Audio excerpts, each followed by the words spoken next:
Assalamualaikum warahmatullahi wabarakatuh. Pada kesempatan ini saya akan coba menjelaskan mengenai konsep-konsep perhitungan dan grafik di dalam kasus pasar oligopoli. Jika sudah mampu menjawab pertanyaan kelompok, penjelasannya mungkin hanya sekedar wrap up saja, tapi panjang. Baik, perhitungan-perhitungan dan penjelasan grafik yang akan kita bahas adalah terkait model-model berikut. Pertama, model oligopoli bisa berbentuk persaingan output. Di dalamnya ada model duopoli Cournot dan Stackelberg. Sama-sama menghasilkan produk yang homogen, sama-sama mengetahui kompetitornya tidak akan mengubah tingkat produksi.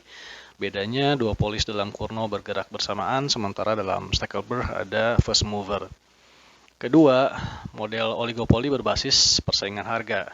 Duopolis dalam model Bertrand menghasilkan produk yang homogen juga, namun kita akan bahas juga model di mana duopolisnya menghasilkan produk yang terdiferensiasi.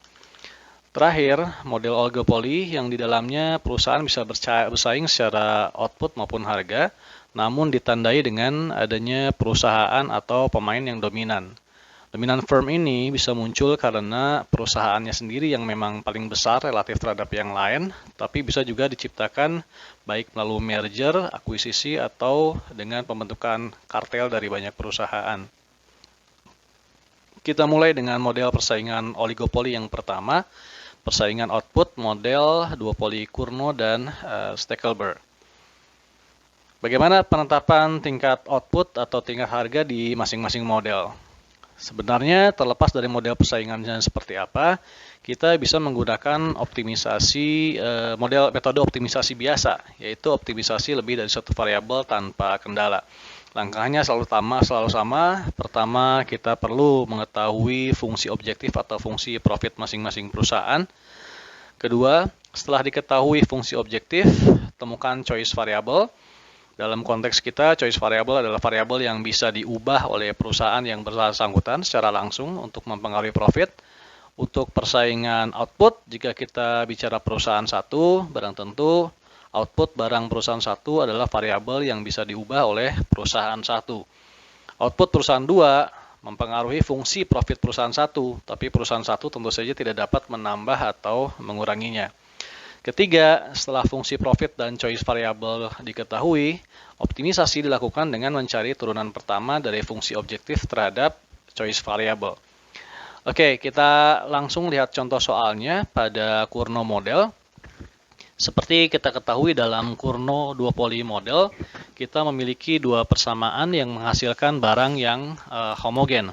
Kita asumsikan kedua perusahaan identik dengan marginal cost masing-masing sama dengan 0, dan mereka menghadapi permintaan pasar P sama dengan 30 minus Q. Nah, bagaimana objektif function perusahaan satu? Profit perusahaan selalu sama dengan selisih revenue dan cost. Lihat, karena harga ditetapkan bersama di dalam pasar, harga adalah P atau harga P pasar. Q ditetapkan oleh masing-masing perusahaan, maka untuk perusahaan satu kita punya Q1 dan cost yang juga dipengaruhi oleh Q1. Kita memiliki fungsi harga di pasar P sama dengan 30 min Q, dan karena Q di pasar adalah penyumlahan Q1 dan Q2, maka fungsi harga menjadi seperti demikian. Hasil akhirnya kita memiliki objektif perusahaan satu seperti ini. Perusahaan 2 karena identik, maka objektif functionnya akan serupa. Kita lihat bedanya di sini kita tukar Q1 dengan Q2. Bagaimana dengan choice variable perusahaan 1? Kita ingat dalam persaingan output yang bisa dilakukan perusahaan untuk mengubah profit adalah dengan mengubah tingkat outputnya. Dalam hal perusahaan 1, choice variablesnya adalah Q1. Dan untuk perusahaan 2, choice variablesnya adalah Q2. Setelah fungsi objektif dan choice variable jelas, kita tinggal cari turunan pertamanya. Untuk perusahaan 1, kita turunkan profit perusahaan 1 terhadap tingkat outputnya. Kita turunkan fungsi revenue ini dan cost ini terhadap Q1. Lalu kita jadikan sama dengan 0. Turunan revenue terhadap Q1 kita ketahui adalah MR1 dan turunan cost-nya adalah MC1. Maka kita dapatkan turunan ini.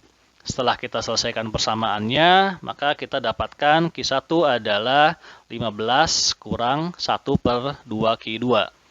Nah, karena identik dengan langkah yang sama, kita juga akan dapatkan Q2 sama dengan 15 min 1 per 2, min 1 per 2 Q1.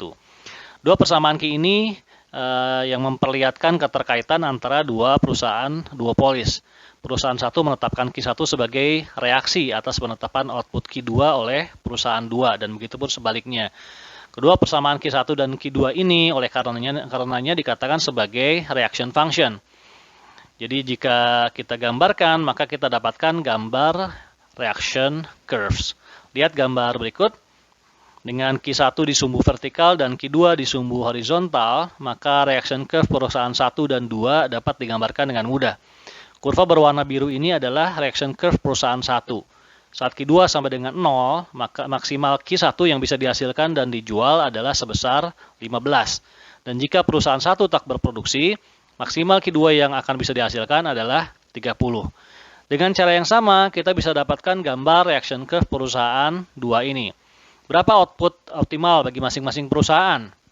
Output optimal perusahaan adalah output Q1 dan Q2 yang memenuhi kedua reaction function perusahaan. Kenapa? Ingat, reaction function dihasilkan dari proses optimisasi. Jika terpenuhi, maka profit perusahaan akan maksimal. Dari perhitungan sebelumnya, kita memiliki reaction function Q1 dan Q2 ini. Dengan eliminasi atau substitusi sederhana, maka kita dapatkan Q1 dan Q2 optimal. Masing-masing adalah 10 unit. Output optimal ini tidak lain adalah titik perpotongan reaction curve perusahaan 1 dan 2 di titik A ini. Outputnya adalah Cournot-Nash equilibrium.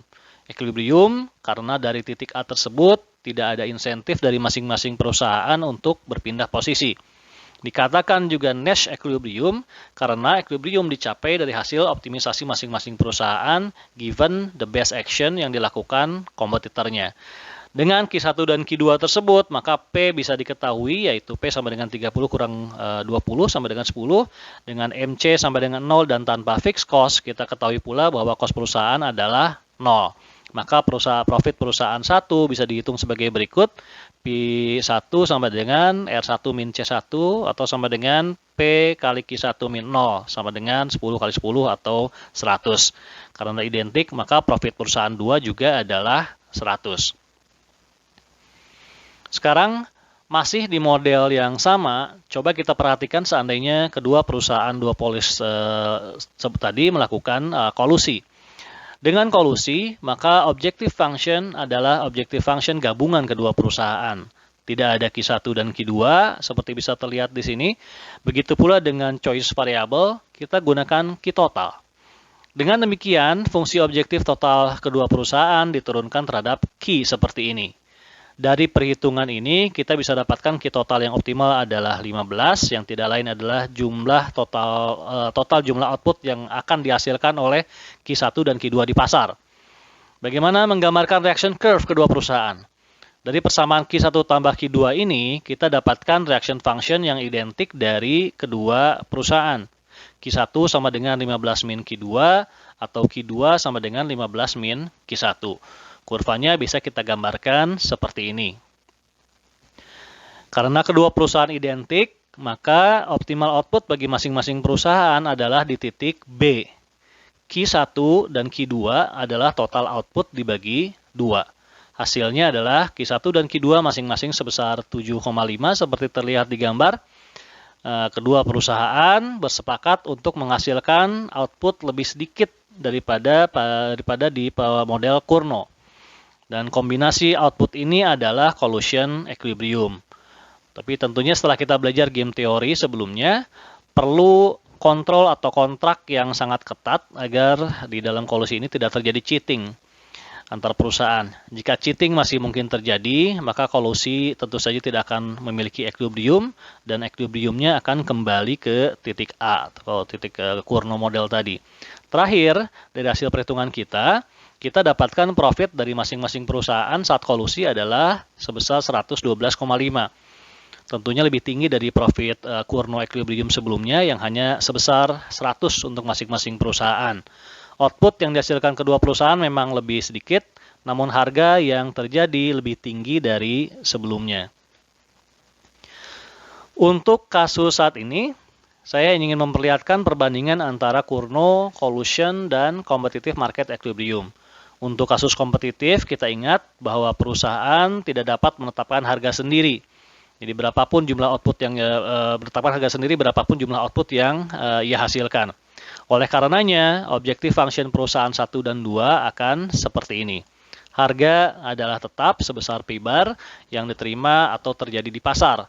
Meskipun demikian, perusahaan tetap menetapkan outputnya sendiri, sehingga choice variabelnya adalah output masing-masing perusahaan. Terakhir, dengan harga yang given, maka turunan objective function kita terhadap choice variable akan seperti ini. P sama dengan MC, ingat kita bicara pasar kompetitif. Dengan MC sama dengan 0, maka kita dapatkan P adalah 0, sehingga Q total menjadi demikian. Q sama dengan 30. Dan karena Q adalah Q1 plus Q2, kita mendapatkan reaction function yang identik kembali yang digambarkan oleh kurva warna ungu ini. Titik C adalah competitive equilibrium, di mana Q masing-masing perusahaan kembali didapatkan dengan membagi 2 total Q.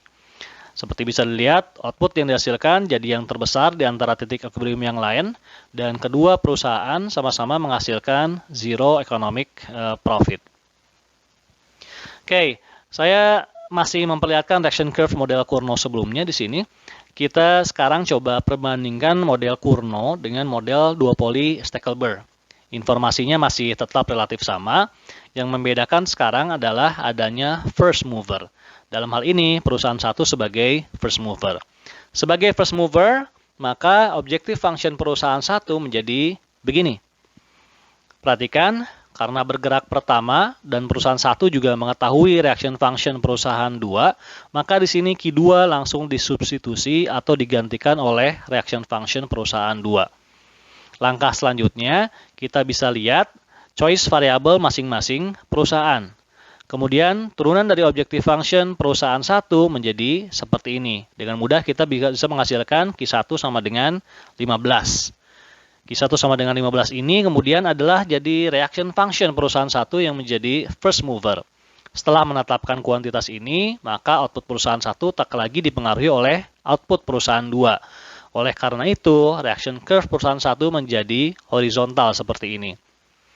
Di lain pihak, reaction function perusahaan tidak berubah, yakni seperti ini, atau kurva merah di dalam gambar. Di manakah equilibrium Stackelberg? Seperti pada Cournot, kita dapatkan equilibrium di titik perpotongan kedua reaction curve, yakni di titik S di sini.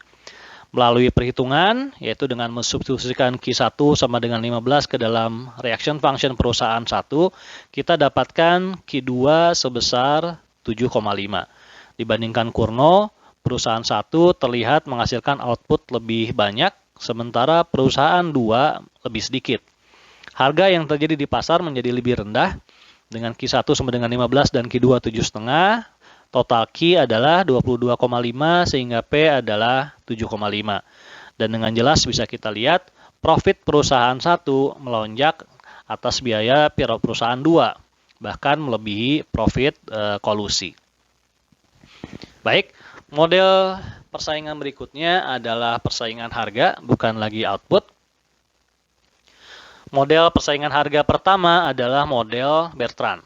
Dalam kasus model Bertrand, produk yang dihasilkan adalah homogen seperti halnya di Cournot model.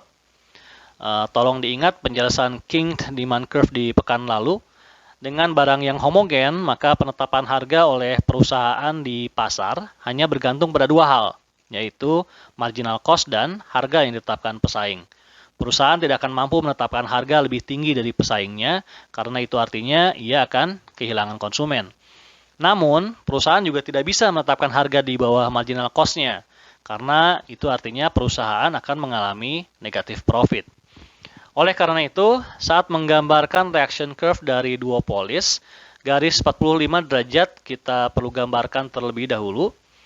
Perhatikan. Garis 45 derajat ini menunjukkan keadaan di mana P1 sama dengan P2. Jadi kita bisa dengan mudah tahu titik di luar garis 45 derajat ini pasti menunjukkan P1 saat P1 tidak sama dengan P2. Reaction function perusahaan 1 dalam model Bertrand adalah seperti ini. Karena perusahaan 2 identik, reaction functionnya pun akan serupa. Kita tinggal ganti P1 menjadi P2. Oke, sekarang perhatikan garis biru ini.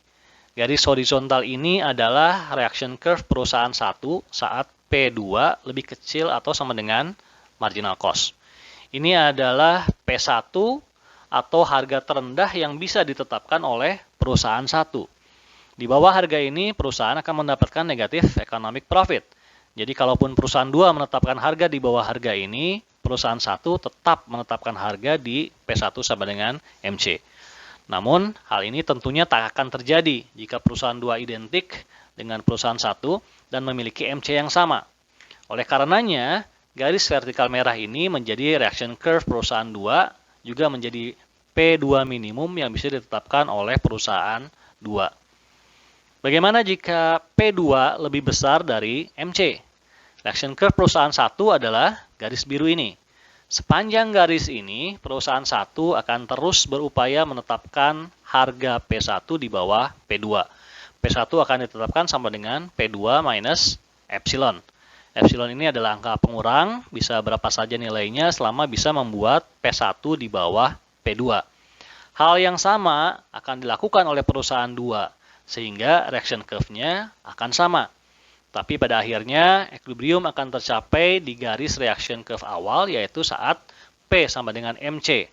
Karena disitulah tingkat harga minimal yang bisa ditetapkan oleh kedua perusahaan. Segmen terakhir ini adalah kondisi saat harga perusahaan pesaing di atas P monopolis. Reaction curve bagi perusahaan 1 adalah garis biru horizontal ini, sementara bagi perusahaan 2 adalah garis vertikal merah ini. Karena tidak ada perusahaan yang mau menaikkan harga di atas P monopoli. Ingat, kasus pasar monopoli, harga yang ditetapkan di atas harga optimal bagi monopolis pastinya akan menurunkan profit. Jadi, reaction curve perusahaan 1 dan perusahaan 2 adalah garis-garis biru dan merah ini. Dengan kondisi seperti ini, maka dalam model Bort-Bertrand tidak diperlukan penetapan objective function dan proses optimisasi seperti sebelumnya. Kasus duopolis di sini bisa dengan mudah dipecahkan, tinggal samakan P sama dengan MC seperti di kasus pasar kompetitif. Seandainya ada kasus seperti ini misalnya, maka pemecahannya sederhana. Dengan penyamakan P sama dengan MC, kita dapatkan tingkat harga P yang juga tingkat harga bagi perusahaan 1 dan 2, yaitu sebesar 3. Q total didapatkan dari persamaan permintaan, sementara Q1 dan Q2 diperoleh dengan membagi rata Q total. Untuk menghitung profit, yang perlu sedikit diperhatikan adalah biaya perusahaan yang sekarang tidak sama dengan 0. Dengan MC sama dengan MC1 sama dengan 3 dan FC-nya sama dengan 0, maka kita dapatkan total cost sebesar 3 kali Q1. Q1 kita sudah dapatkan sebesar 13,5, maka profit perusahaan 1 adalah 0. Demikian pula profit untuk perusahaan 2. Untuk model persaingan harga dengan produk yang terdiferensiasi, kasusnya mirip dengan penyelesaian model Cournot. Kita tentukan objective function, choice variable, dan kemudian mencari turunan objective function terhadap choice variable. Yang paling membedakan di model ini tentu saja adalah fokus perusahaan untuk menetapkan harga terlebih dahulu, bukan output. Maka choice variable dari perusahaan adalah harga, bukan output. Maka jika kita memiliki permasalahan seperti ini, di mana Q1 dan Q2 adalah fungsi dari P1 dan P2, maka objective function tetaplah profit. Namun perhatikan, kita ganti ekspresi Q1 di sini dengan P1 dan P2 karena choice variabelnya adalah harga. First derivative dalam optimisasi ini dengan demikian adalah turunan profit terhadap harga. Seperti dalam model Cournot, kita dapat reaction function perusahaan 1 dan 2 yang identik. Jika digambarkan, kurva biru ini adalah reaction curve perusahaan 1 dan kurva merah adalah reaction curve perusahaan 2. Optimal price dan profit dapat dihitung seperti sebelumnya dengan metode substitusi sederhana, sehingga didapatkan P1 dan P2 sebesar 4 di titik perpotongan dua reaction curve perusahaan. Titik A ini adalah Nash equilibrium. Kemudian dari tingkat harga ini, Q masing-masing perusahaan dapat dicari sehingga profit diperoleh sebesar 12. Untuk kasus kolusi, penyelesaiannya tidak jauh berbeda dengan di Cournot. Dua perusahaan seolah bekerja sebagai satu perusahaan, sehingga objective function-nya menjadi seperti ini. Tidak ada P1 dan P2 lagi. Yang ada adalah P saja. Demikian pula dengan choice variable. Perhitungan derivatif profit terhadap variabel harga kemudian menghasilkan nilai P sebesar 6 ini. Dengan nilai P yang sama bagi perusahaan 1 dan 2, maka jika digambarkan kurvanya akan seperti ini. Titik B adalah collusion equilibrium. Harga yang didapatkan lebih tinggi daripada harga dalam persaingan oligopolis. Dengan perhitungan sederhana, kita dapatkan angka Q1 dan Q2 sama dengan 6 dengan mensubstitusikan tingkat harga. Dan seperti telah diduga, profit yang dihasilkan melalui kolusi akan lebih tinggi, 16 dibandingkan 12 yang didapatkan tanpa kolusi. Terakhir, pembahasan kita adalah tentang kartel atau dominant firm model. Model penentuan output atau price-nya sebenarnya tak beda dengan di kasus monopolis atau di kasus kolusi. Hal yang paling membedakan, pertama adalah terkait dengan penentuan demand yang dihadapi kartel atau dominant firm. Walau bagaimanapun mereka bukanlah monopolis, sehingga supply perusahaan selainnya menentukan demand yang mereka terima. Kedua, karena ini adalah kasus di pasar oligopoli, maka choice variable-nya bisa harga ataupun output. Dengan kata lain, persaingannya bisa persaingan harga atau persaingan output. Terlepas dari persaingan harga ataupun output, kartel atau dominant firm adalah penentu harga di pasar, sementara perusahaan lainnya hanya dapat mengikuti. Ini adalah contoh price setting oleh dominant firm. Kurva D adalah kurva permintaan pasar, sementara SF adalah total supply dari perusahaan-perusahaan yang lebih kecil atau fringe firms. Demand dominant firm atau DD adalah selisih dari demand pasar dengan supply fringe firm atau selisih D kurangi SF. Dengan demikian bisa kita lihat pada gambar DD di titik P1 adalah 0 karena seluruh demand pasar itu disuplai oleh SF. Sementara itu saat P sama dengan P2, DD sama dengan D, market demand, karena tak ada supply dari fringe firms atau SF-nya sama dengan 0 di tingkat harga P2. Oleh karena itu, kurva permintaan dominant firm akan patah di P2 seperti yang digambarkan garis berwarna ungu ini. Dengan informasi mengenai DD, maka bisa didapatkan kurva MRD. Lebih lanjut, bersama informasi tambahan lainnya berupa MC, dominant firm atau MCD, penetapan output dan harga sama persis dengan di pasar monopolistik. MRD sama dengan MRC, sehingga didapatkan key dominant firm di key D dan tingkat harga di P-start. Pada tingkat harga ini, fringe firms akan mensuplai sebanyak key F, sehingga dihasilkan total output sebanyak key T. Sekarang kita lihat ilustrasi kartel dalam bentuk perhitungan. Informasi yang diketahui di sini adalah kuantitas permintaan dunia atau DW sebagai fungsi harga. Supply total perusahaan-perusahaan non-kartel atau SNC juga dinyatakan sebagai fungsi dari harga. Dan terakhir, diasumsikan biaya produksi kartel adalah 0. Bagaimana penetapan output dan harga dari kartel? Kembali dengan menggunakan mekanisme optimisasi, ini bisa kita identifikasi hal-hal berikut. Pertama, objektif function dari kartel adalah P kali QC min CC atau cost kartel. Hal yang perlu dicari tentu saja adalah QC atau fungsi permintaan dari kartel. Dari slide sebelumnya kita tahu bahwa demand kartel adalah demand dunia dikurangi supply dari perusahaan-perusahaan non-kartel. Jadi QC bisa dituliskan seperti ini. Dan dengan informasi yang ada, kita bisa dapatkan demand dunia atau DW min supply non-kartel seperti ini, sehingga profit function kartel bisa diketahui. Dan karena cost sama dengan 0 atau tak ada pengaruh output terhadap cost, maka pemecahan kasus ini adalah dengan menetapkan P sebagai choice variable. Dengan demikian, turunan pertama yang dicari adalah turunan profit function kartel terhadap tingkat harga. Dari perhitungan ini, kita bisa dapatkan P sebesar 16. Dan dengan substitusi kepersamaan-persamaan yang ada, key kartel, supply non-kartel, dan total demand dunia bisa diketahui. Ini adalah kasus yang serupa meski sedikit berbeda. Kita coba lihat kasus dominant firm versus 5 fringe firms yang identik di sini. Bagaimana optimisasi dilakukan oleh dominant firm? Pertama-tama, dengan diketahuinya marginal cost sebagai fungsi output, maka hampir bisa dipastikan choice variable di kasus ini adalah output. Maka sebisa mungkin seluruh ekspresi persamaan dinyatakan sebagai fungsi output. Oke, coba kita lihat penyelesaiannya. Kembali kita mulai dengan mengidentifikasi fungsi objektif perusahaan dominan. Fungsi objektif dominan firm adalah profitnya yang dinyatakan seperti ini. Permasalahannya adalah kita belum memiliki fungsi permintaan dominan firm. Apa fungsi KD? Bagaimana P ini dinyatakan dalam KD? Untuk itu, kita sekali lagi mencari KD atau demand dominant firm dengan informasi ini. KD sama dengan Q minus QF. Q atau market demand ada, tapi QF belum ada. Untuk mencari total QF, kita punya informasi mengenai marginal cost F atau marginal cost setiap fringe firm. Informasi lainnya adalah karena fringe firm ini hanya jadi follower dari dominant firm dalam hal pricing, atau dengan kata lain mereka tidak mampu mempengaruhi harga pasar, maka seperti halnya perusahaan di pasar kompetitif, mereka menetapkan tingkat outputnya saat price sama dengan marginal cost.